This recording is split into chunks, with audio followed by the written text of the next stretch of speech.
Hey, I'm Rob for JestaThaRogue, the board game review channel whose videos were described by one member of my game group as short. So this video is coming out a little early because of Essen, so let's get straight to it with the comment of the month. This is what happened in October 2019. And here it is, this is the comment of the month. It is from Lassipo, who says, "First time I see this gentleman. That was snappy, low-key funny and touched on news I hadn't heard before. I liked it. Aw, thanks. Now here's the news. So some absolute muppet thought they could take somebody else's game, put it on Kickstarter and get a ton of money for it. This is Kickstarter, of course, on the internet. The 7 days a week, 24 hours a day policed internet. Here it is on Kickstarter, Dungeon Horde. As you can see, the funding has been fortunately cancelled. Here it is again on GameCrafter from the actual designer. So let's look at those oh-so-professional comments left by the scammer before Kickstarter removed them. They're quite good.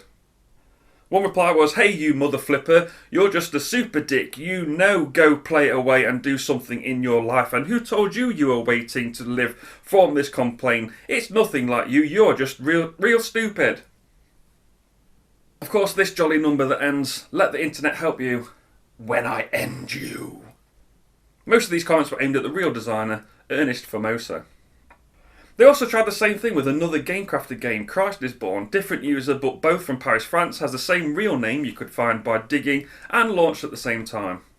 So this is just another warning that Kickstarter is a place that attracts big money, which will attract scamming bastards. So make sure you do your due diligence before you back anything. Okay, let's talk about feedmegames.com, the big board game social media site. You know the one, right? That one, this one. Yeah, you know it. Of course you do.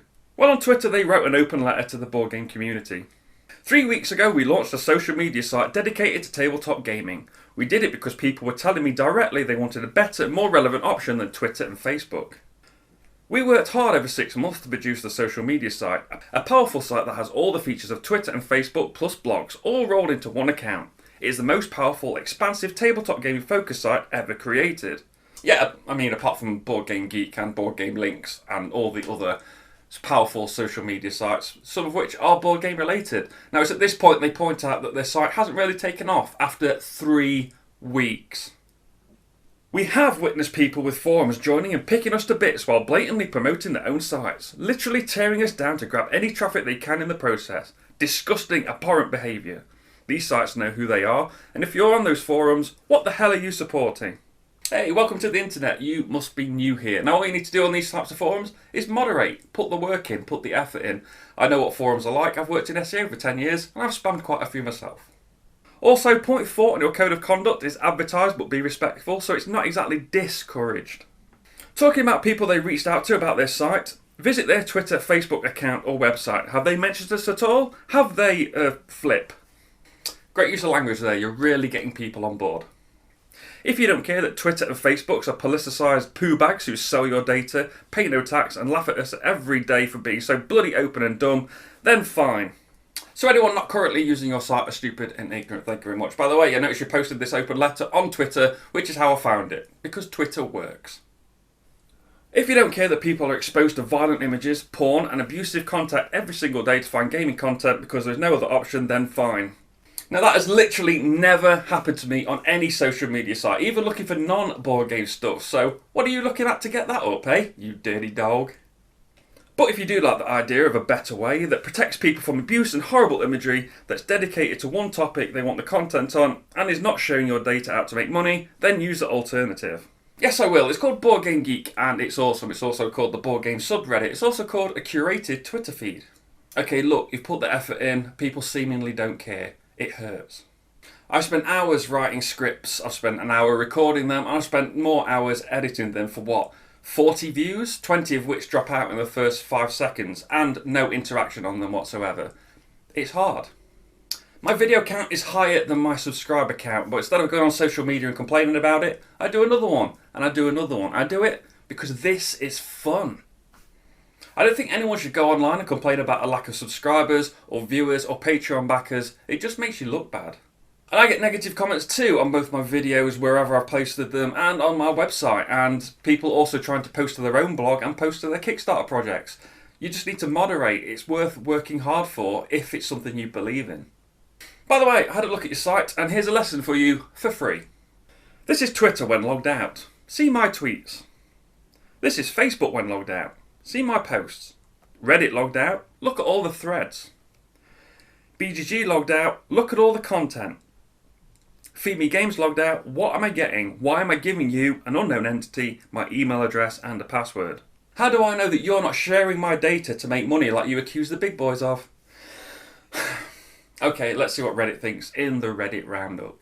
I'll be quick for this topic so we can move on to something else. Dev Tactics says the search bar turns up 0 results. Building Armour points out that they appear to act as if BGG isn't a thing. My Face on the Internet and Mancubus314159 point out if they've seen porn while looking for board games on the internet, it says more about them than it does about the sites they frequent.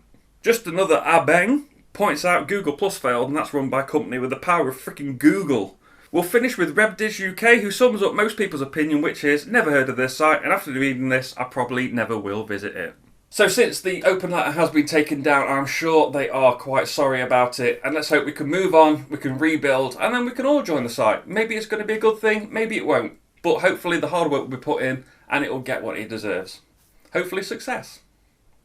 Moving on, Russ here asks what's the best and worst feature of a board game. Risen Eco says snakes and ladders, best part of the ladders, worst part of the snakes. There were loads of others, but that one easily wins. Well done. Finally for Reddit, 5Cats asks, what would a sign of a Scorpio tell you about your board gaming habits? Nothing. Let's move on to other news. Come On has a Kickstarter live for Zombicide 2nd edition due to deliver in November 2020. Yeah, sure, it's going to be April 2021. They currently have 6 undelivered Kickstarters, I believe, in the process, and all of them are so far delayed. Someone on BGG questioned if Kickstarter should step in and do something about it. Now, I'm not saying it's that bad, especially for a company like Come On who's got a proven track record of being able to deliver on their products, but maybe they should finish the mouthful they've got now before they pick up the fork for another bite, yeah? Finally, ICV2 report that Tiny Tina's Robot Tea Party will be given distribution by XYZ Game Labs. Get in! So that is it for this shortened pre-Essen video. No Kickstarters this month because I'm just pondering its value. Let me know in the comments below if you want me to report on indie Kickstarter projects. Remember to click the button above my head to subscribe to get all the reviews coming from Essen over the next month.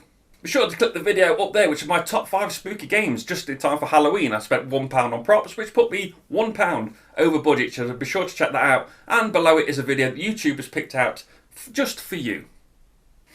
Also visit jtrpodcast.com, my blog, for 2 written reviews every week in the month of November, and look forward to the 1st of December where I'll be doing a special, very tricky to write, festive episode of the news. Thanks for watching, and I'll see you soon.